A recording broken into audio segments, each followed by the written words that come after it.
Cool. Guys, welcome. We are in a very special place with a very special person. We are at Spirit Mountain in Krabi, Thailand, and we are here with Pierre Echaubard. Nice. Yeah, Nice spelling. we do. Can you introduce yourself and tell everybody who you are, what you do? Hi everyone.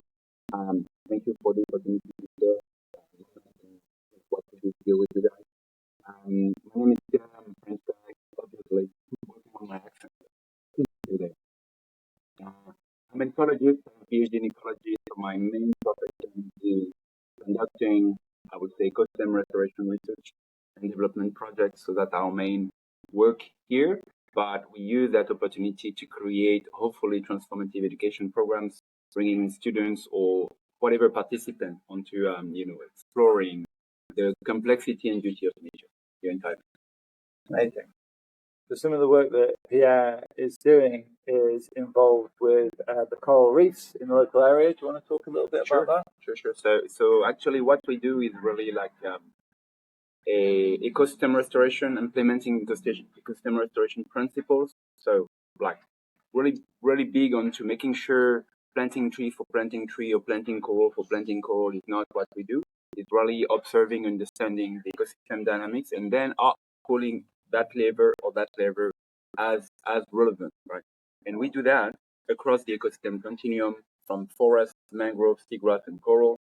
And so those principles, in the case of coral, are implemented into a kind of like a broad program. We work with national parks, universities, local organizations, local fishermen communities, because indeed we merge in not just science of ecosystem restoration, but also community engagement principles and education. And so when it comes to coral, we are just renewing our research permit with the authorities, the Department of Coral, Marine and Coastal Resources and National Park. And so once this is stamped, we can go on and continue our operations, which involve documenting broad, large-scale coastal development to better understand sedimentation that is suffocating the coral. Of course, climating biophysical conditions. Climate change is one bleaching event at the moment. It's being hot here. So all sorts of activities that help us understand the ecosystem dynamics and how to better, craft solutions for it, including coral rehabilitation. So we have experimental research work looking into what's best, how to best propagate coral, in what condition, the smart method, etc., how to involve every stakeholders in the process, etc. So those projects are ecosystem focused, but do incorporate broader elements of society. Amazing. So Pierre, with his PhD and the connections that he has, he's speaking to lots of people in the scientific community and also in the local community to try and do the right thing, to try and do the very best thing for the ecosystem and for the people and the animals living in it.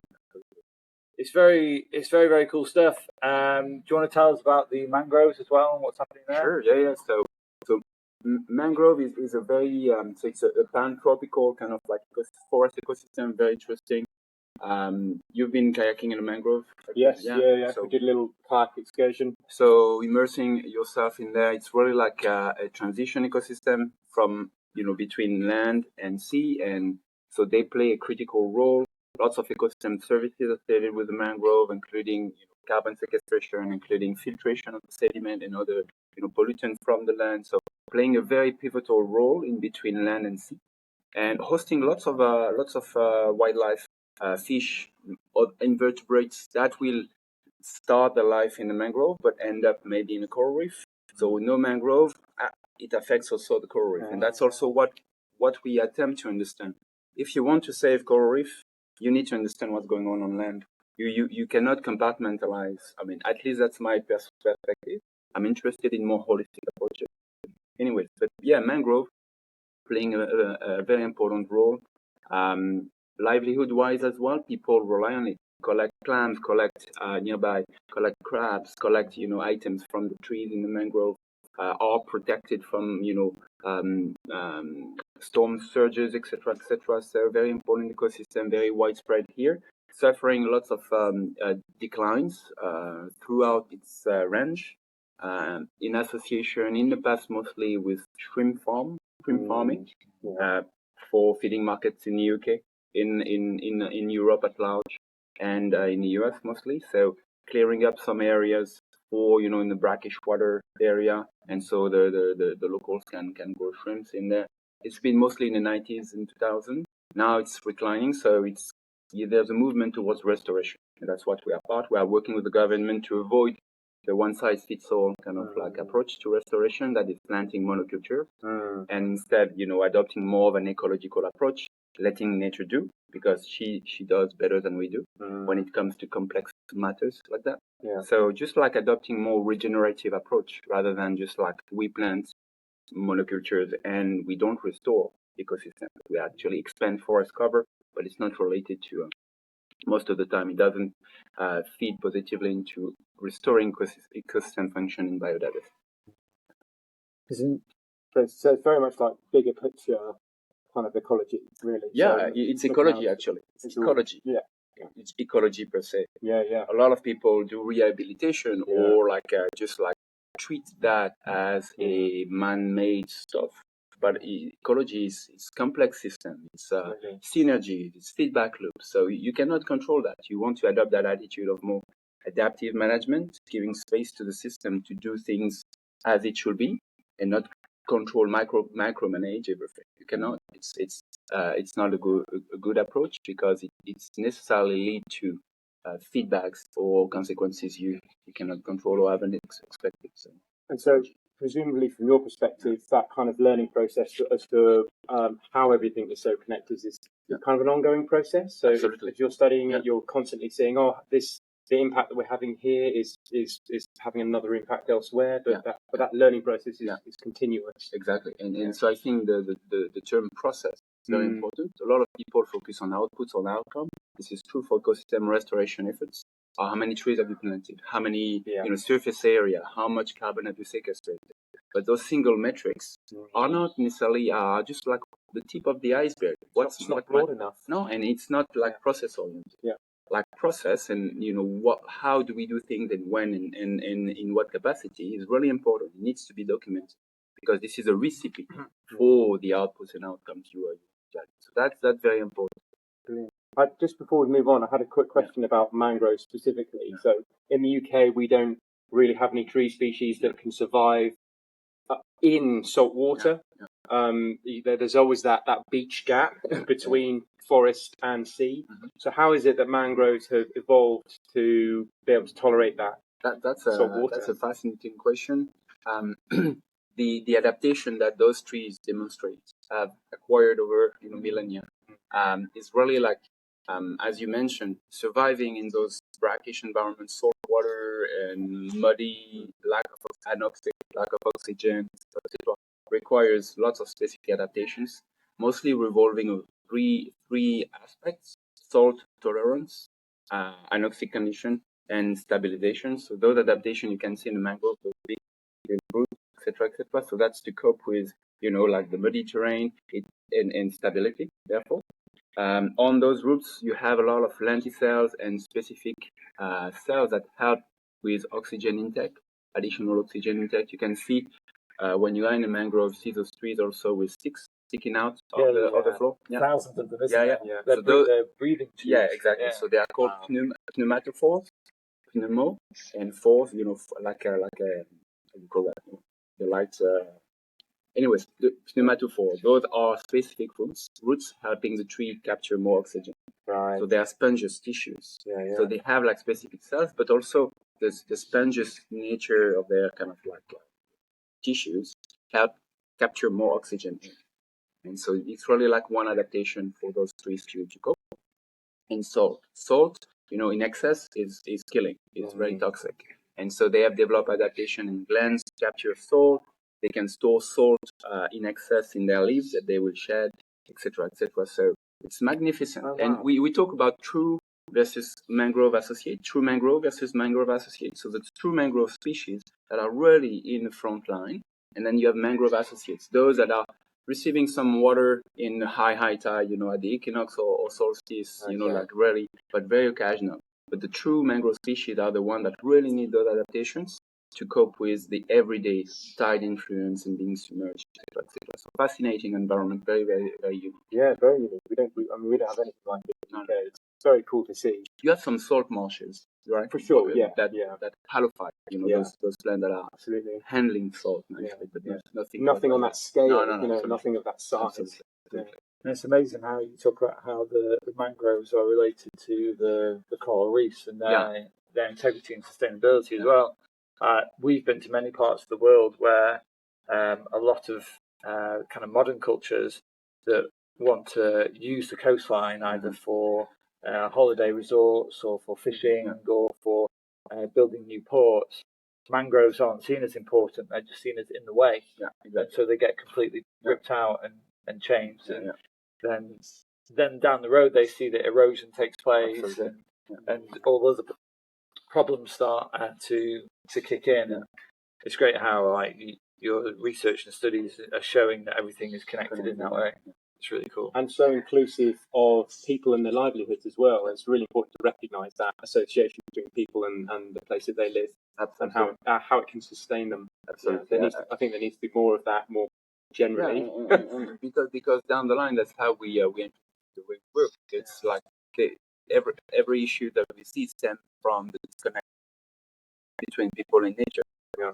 Like the fact that people don't appreciate that we are nature, where non-human, the non-human nature is part of us and vice versa. And restoring that connectivity is essential. Is essential. You can do all the good science you want, but unless you have people that are reconnecting and actively changing their behavior because they care, you can do whatever you want. People will stay stuck within their me life and won't be able to step out of their me to embrace collective action, including connecting and bonding with the extended life family. Yeah. I mean, it sounds a little bit esoteric, but this is really what needs to be. Yeah. At personal level, if people don't do the work to feel this connection and feel this ability or clear things out, so they are aligned and see connection, their decision making cannot be incorporating nature and earth. Right? They will remain based on their own direct needs. And what we need to change is really that sense of belonging, that sense of doing things beyond the need. Yeah. And cultivating that is really at the base of our educational programs, transformative education. And then once you have operated that, you can incorporate elements of knowledge and know-how, in terms of ecosystem restoration or natural resource management. But unless you do the work at individual level, I don't think it will change the actual behavior of people and the sense of belonging. I think this is the base. Yeah, I think that's really interesting. I think there's quite a big kind of theme back in the UK where people are feeling that kind of disconnect. I mean, people say that to me all the time when I'm teaching. Is I really want to do this more. I really want to be able to connect with these spaces, and they do that from my experience. First off, through courses and education in what we do.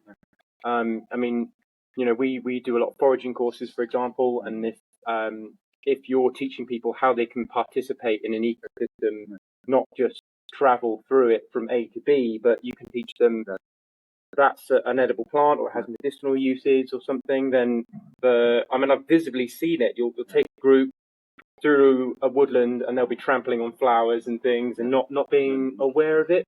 And then as you teach them more and they learn more and they become excited about what they have around them, you suddenly see them start stepping around primroses or whatever the species is.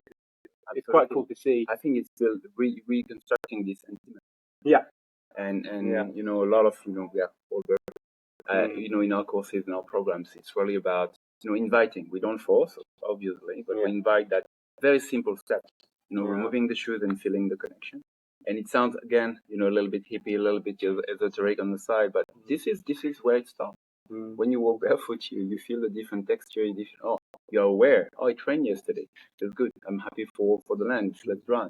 You feel where that thorny plant is. Oh, okay, that's thorny plant habitat, right?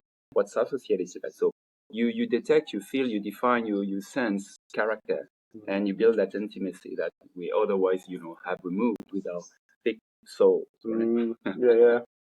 Let's talk about it more because we're in an incredible location here. This is Spirit Mountain. You can see on Pierre's shirt he's got Nature Minded, which is his organisation that he's running to do all the things we've already been talking about. This background here is an incredible limestone karst tower. For those that don't know, karst landscapes are limestone eroded landscapes that have areas that jut up vertically into the sky. It's incredible to see. They're prevalent throughout this region and also in southwest China as well. Tell us about what you're doing at Spirit Mountain here with the garden and the people who come here to work with you. So this is really an asset in opening the gates, as we talked about, and connecting to people. The place in itself is extremely powerful with the presence of nature here. We have monkeys, we have lots of animals. The incredible texture diversity of that mountain is inviting for exploration. Just even looking, what's behind, like mystery, right? And so I think when you have mystery all around, it brings some humility and a sense of curiosity as well. When you cultivate a sense of, I don't know what's behind or what's in this for, etc., etc. So, and there are caves all in this behind us that you can investigate and just have an adventure. And you have like space. And the beauty, this unique landscape and ecosystem, you have a flora and fauna that is uniquely adapted to it. So about up to maybe 60% sometimes are endemic to that type of habitat and therefore can only be found here. So whatever snakes, whatever bats, the other type of wildlife is really adapted to that kind of habitat. So it creates this unique character, an incredible playground to explore, to cultivate the spirit of adventure, etc., etc. We have also a garden. So the key, the goal here is to preserve that as a place, as a playground for people to come and learn, grow. We have obviously lots of rock climbing going on. It's open to climbers, so the idea is not to prevent anyone to access that. Of course, there are a certain number of rules and respect. Here the intention with the locals is to use that as some sort of a community forest. So we have, when everything around is being cleared and buildings are being built, at least we have like this heart of life that remains. And so for people, for free spirits to come and learn and grow and contemplate and heal as well. And so everything that is being done around here is towards that. We have like our reforestation project that we do with locals. We talked about restoration from forest to mangrove to coral. Here it's our forest restoration ground. We host local schools, etc. So reconnecting people to nature. Permaculture garden, where you've been digging, you've been participating, and you have experience in the matter. You understand, it's connecting to the land, understanding rhythms and patterns, how to grow things, experimenting, exploring, chit-chatting around those topics. So really, this place is meant to be a forum for reconnecting, taking the time, slow pacing, learning about ourselves with others. So yeah. There's a very powerful energy here.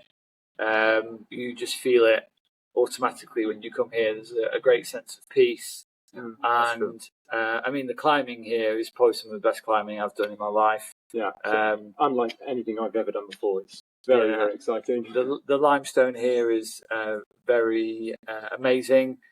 You can go to Kalymnos in Europe. That's kind of like the climbing mecca for Europe, which has also got a lot of limestone. This is different, but the energy here is very powerful. And if you want to know more, you could go straight onto Google Maps. And if you Google Nature Minded Krabi, it will come up. It's about 5 kilometers from the coast.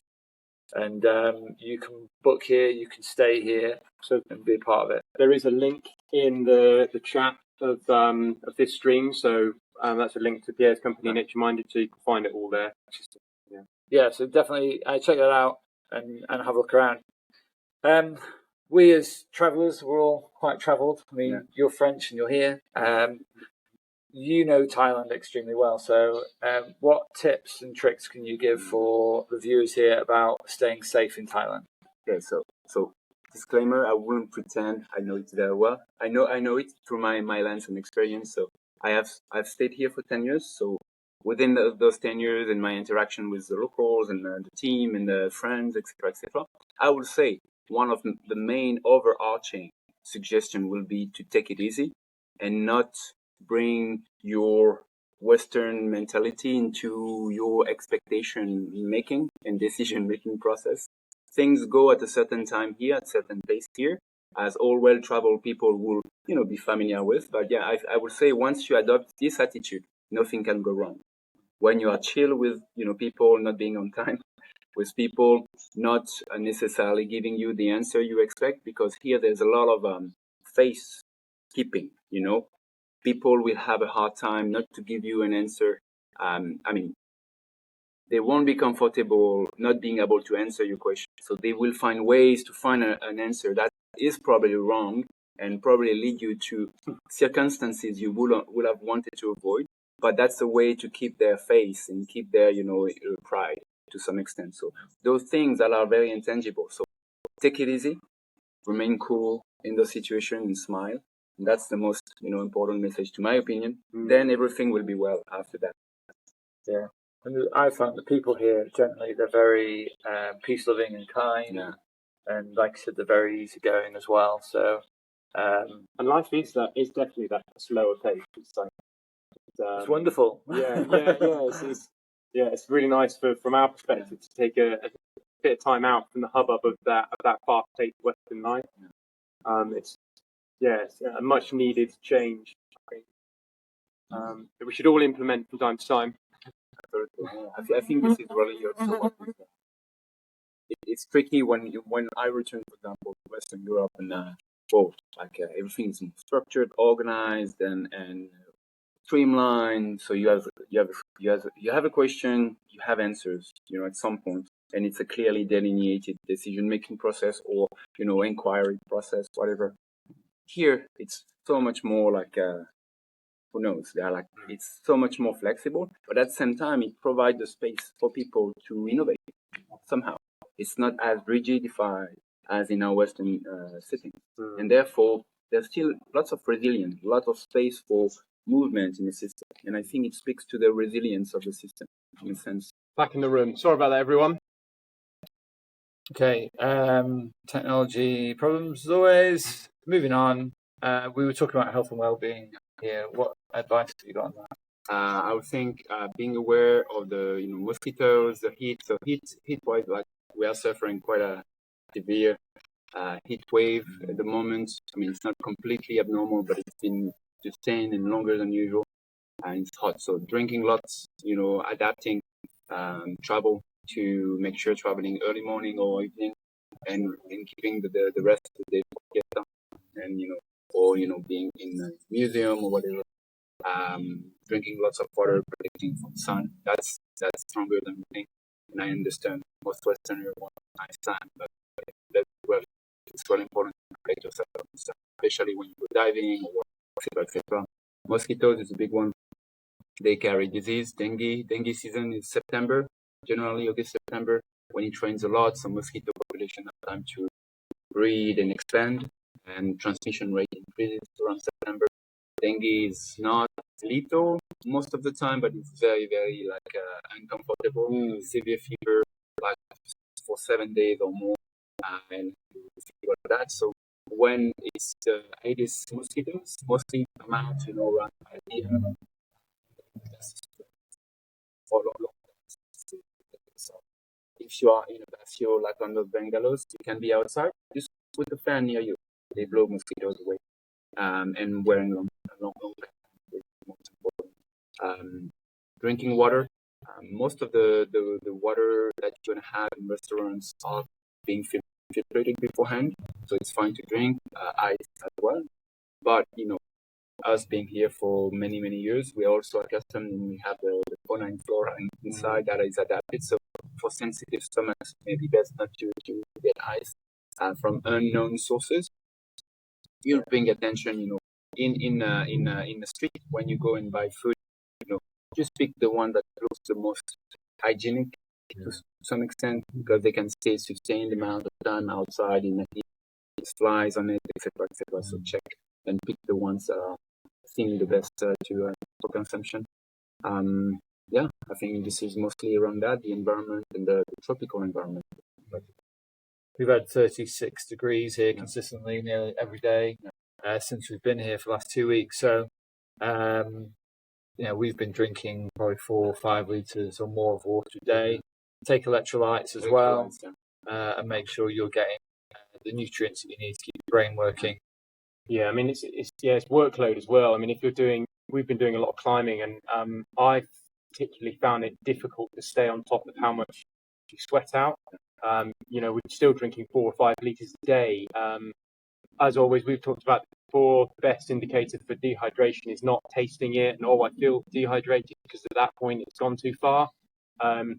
Best place to register that is just have a look at what colour your wee is. And it's the most robust indicator. And I found it, despite drinking 4 or 5 litres a day, quite difficult to stay on top of that, especially when we're climbing, because it goes in and it comes straight out. It's remarkably quick. It's very humid here, and it does make it difficult to stay hydrated. So yeah, we were climbing down on Riley Beach, which is probably one of the best climbing places I've ever been to ever. And incredible views, and the sea, and the karst towers. And we were sweating so much that our friends who were with us were calling me a dripping tap, because I was holding onto the rope and it was a constant drip of my own sweat off my elbow. It was just pouring off us. So lots of water, stay hydrated. Anything else you want to tell us about with this place, or what you're doing, or anything at all? I mean, we're just wanted to. We could go on forever, I guess, but yeah, like, part of what we do, as we mentioned earlier, is connecting people to nature, connecting people together as a collective. And of course, I just want like to stress how grateful and happy I am to have this conversation today, and over the last couple of days, to initiate partnership and collaboration, learning each other. It's always what I believe in, and cultivate interpersonal qualities, and being humble enough to listen and learn every day. And I think this is one important feature to maintain in our life. And, being curious, thriving, for learning, and so I'm very grateful for that collaboration and partnership. So Pierre, check out what Pierre is doing. You can see what he's doing on Nature Minded. Again, we'll put the link below. Pierre has interns here. He has PhD researchers come here, professionals from all over the world, from universities coming here to see what he's doing. So check that out. Our partnership going forwards, we are very excited to run activities with Pierre and his team here. They are very good at what they do, and what they're doing for the environment and the local economy. I don't think I've seen this like this anywhere else. It's very exciting. For example, if you are looking at research with the coral reef restoration projects, you can do free diving and you can do scuba diving. So we have a host of activities which will be up on the website soon, where you can kind of have a full immersion, kind of mind the pun, but an immersion in many activities related to something that's very, very special. And this is unique. It's in one of the most beautiful places you'll probably ever come to. And what you get to do here, I think, will make a difference in the life of this world. And also, you'll take a piece of that away with you and hopefully implement it into your own life, and it will change your attitudes and your mindsets, and the positivity that is here will go with you as well. We do have some questions. At 2 o'clock in the morning. 2 o'clock in the morning. Remarkable. Awesome. Really. So one is, can you share some tips for experiencing local culture and traditions whilst traveling in Thailand? Don't hesitate to step out and explore. People are very kind. Again, demonstrating the right attitude, smiling, being happy, being calm, not pressing people, but explore. Go off that street and get yourself informed before. It's especially valid in more rural area. You go talk to people. In Bangkok, you have like some sectors that are better to visit, some others that are better to avoid, like in any big cities. But yeah, get your spirit of adventure going and talk to people, expose yourself. The language is one barrier, but it's fun. You can end up, talking with your hands and your smile. So And people are very approachable. very approachable, and they will actually be willing to help you if you're lost. They will, although a lot of them have a poor sense of orientation. They will ask the friend and the auntie and the neighbor, and talk to someone that knows how to speak English. Maybe call the cousin that is married with a foreigner, and can you talk to that person? So you find always a way to find your way, and through that process you're gonna meet people for real, like outside the beaten path and outside the tourism kind of like crafted kind of experience.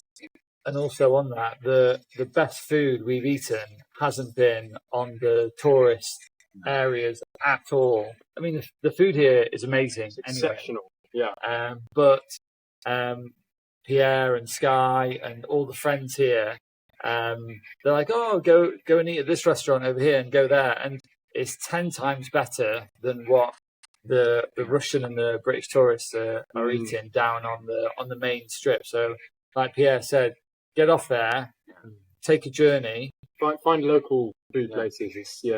They're cheaper and better, and that's brilliant.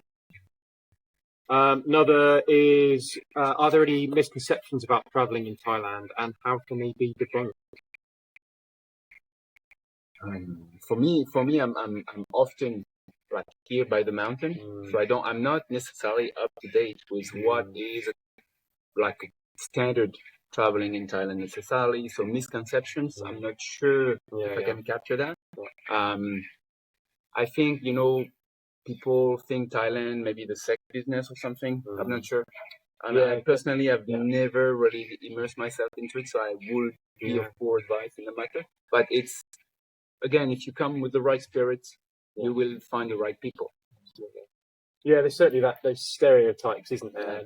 And it's really not representative of Thailand in any way, shape, or form. So I think if there's anything to be debunked, I think that's a really good one. This is a good one. How can people travel most sustainably? How can people travel most sustainably to experience Thailand? I think again, staying with people, looking for homestays, supporting local economies out of the mainstream kind of operators. That necessarily when you have a bigger operation, you have more overheads to take more. So going directly to the locals, going directly to the homestays. Look at community-based tourism activities, and then this is an increasingly big thing in Thailand. We work with community-based tourism associations. How to support local livelihoods, showcasing, and what we do, we actually have them, craft in some hospitality and how to handle tourism and what to showcase. Often for locals, they have a hard time to value what they are doing, because that's what they are doing and nothing exceptional in that. But for an outsider, oh wow, that's very cool, share it with the people. And so local community-based tourism in Thailand is a good way to find people in places that are authentic and therefore you build sustainability. And travel by bus, that's good. That's a good one. It's easy to hop on a flight, but it's not the most environmentally sustainable. I do fly to Bangkok. I nothing to say about it, but I had a conversation recently with Romy, one of our coordinators, and she, why didn't you take the bus? Yeah, that's true. Actually, why not? Because the bus is actually quite comfortable. For those a little bit busy, you're gonna say, but I was on a conference. I needed to work, and it was tight timing. But actually, while reflecting, I was used to take the bus a lot before. And you could, find, even if you book a first class in your bus, you have a comfy seats, you can sleep well, and you have space to work. So exploring buses and traveling by bus is a good one. I've got another one to add to that actually, and that's in regards to your use of plastic. So I know some of the work that you're doing, Pierre, is around working with local authorities to see if you can reduce use of disposable plastics in the first place before recycling. But as a traveller, bring your own water bottle. You don't need to be buying water bottles or bottled water from restaurants. We've talked about filters a lot on chemical filters, filtration systems. So everyone, your water bottle filter, what's the make of that one? So my system we've used quite a lot over this last 2 weeks. It's called the GeoPress by Grail. It's an American company, and it's just a bottle system with a filter in the top. And the nice thing about that is that I wish I had it on me actually, but you can push the filter down through the water instead of allowing the water to filter through. So it's a very, very fast system. And I think you can get, 750 ml drinking water in 10 seconds. And we've been using that often. You can just go to the toilets in restaurants and then fill up from the tap there. Some areas you have, especially if it's down close to the sea, you have to be aware that some of the water coming out the tap can be a bit brackish. So the filtration system won't take out salt; it's too small. But for the most part, it's been the best way for us to get drinking water. For me, when I was used to going to Bangkok a little bit more often, and I was ending up with my empty water bottle, where do I fill it up? It's very hard to find refill stations. Increasingly, you can find, but not so much. But you have 7-Elevens everywhere. I'm not a big fan of 7-Eleven, but trick them in. I'm okay with that. You go in, and they often have ice dispensers and hot water. Put ice in your bottle, hot water, and then you even propose to pay. Okay, I'm go. So in those kind of like, I haven't been drinking for a while. I'm really thirsty. I'm away for another hour or two. I need to drink. 7-Eleven, that's going. Ice first, hot water. That's a really good one. And if you're worried about if you can find 7-Eleven, don't, because they are literally everywhere. They're one every half a kilometre sometimes. I think our water bottle is a really good one because we also take with us the Catadin pocket filter, which has got hoses and you've got to pump it and you've got to set it up. And the one that Josh has, what's the name of it again? It's called the GeoPress by Grail. There is a link now in the chat, so you can find it. Check it out. It's a heavy piece of equipment, but it's very simple and it works brilliantly. We've had no problems with it, so that's a really good one to go for. We have had, so there are, believe it or not, some people on this viewing this on LinkedIn. I don't know where they are, but we've had a question about the bird we can hear. I don't know what point that was, but. So you have a mix of sunbirds, a mix of magpie robins, you have swallows, you have bulbuls, you have barbets, they are very colorful, beautiful looking birds. You have like doves that you can hear during the day as well. You have, this one is a form of a bulbul, I believe. You have tailor birds, small birds that are just all the time. You have quite a bit of birds around, and do bird watching as well. This morning we went exploring, observing macaques. The macaques we have your ecology with some of the lots of wildlife all around. There are a lot of these.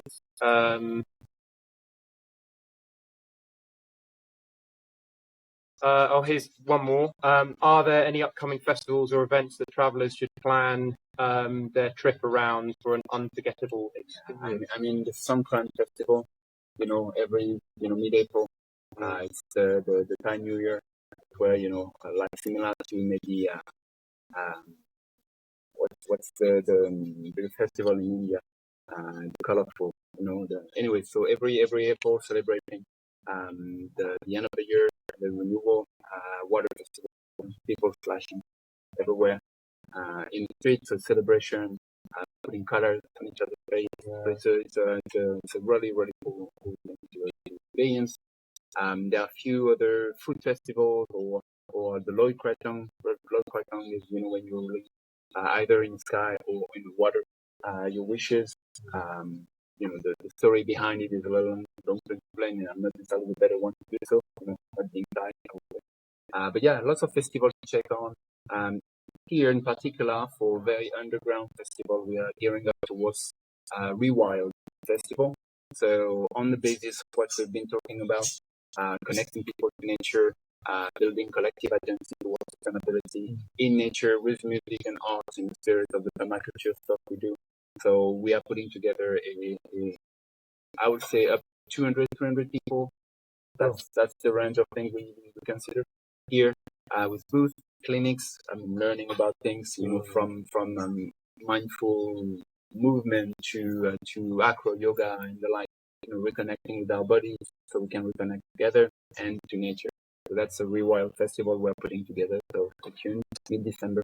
Mid-December. Yeah, that sounds very, very cool. And people can follow that by the website? Or? Yeah, sure. Like we are gonna, when it will be ready, we're gonna post on our social medias.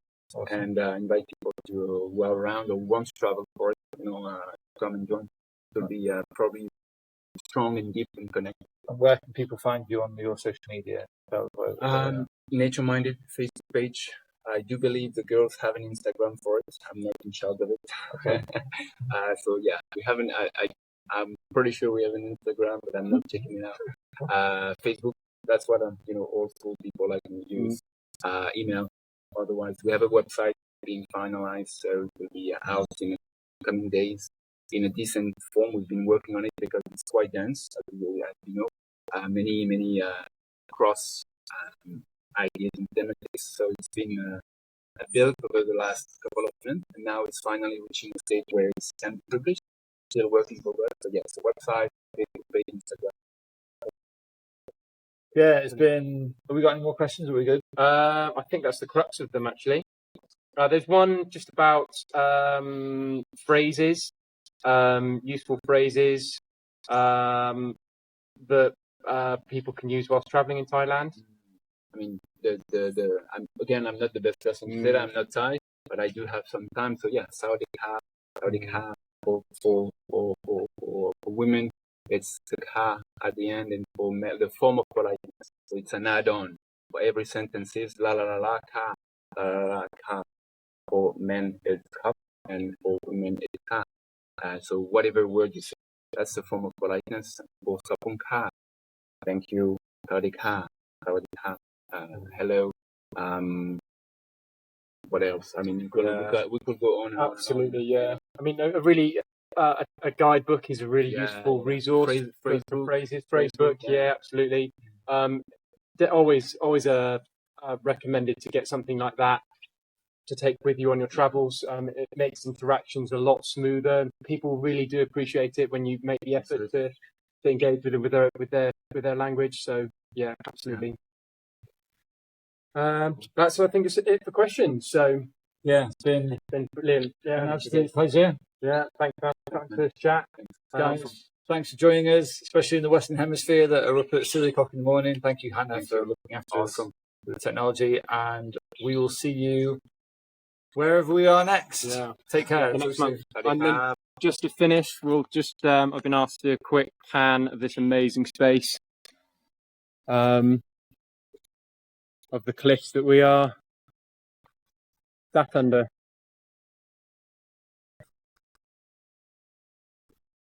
Let's actually take it for a little walk. Yeah, thank you. Thank you, guys.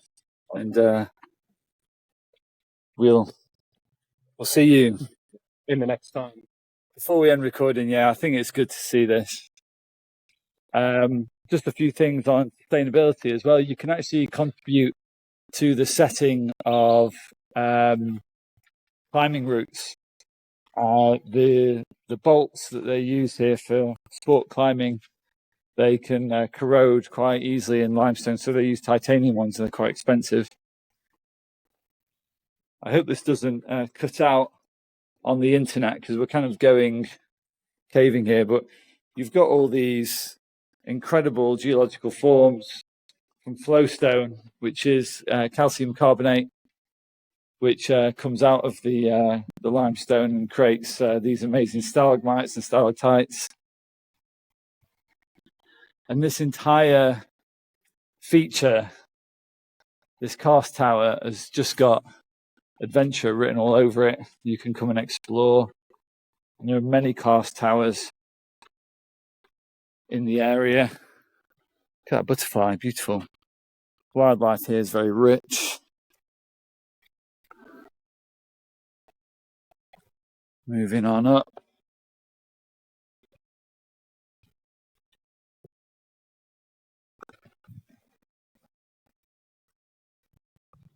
I won't take you in here, but here's a cave. We'll lose internet if we go in there.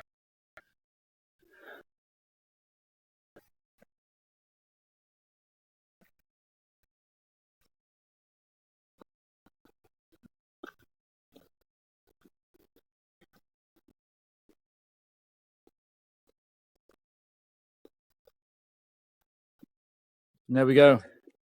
It's been wonderful hanging out with Pierre. Thank you for joining us, and we'll see you soon.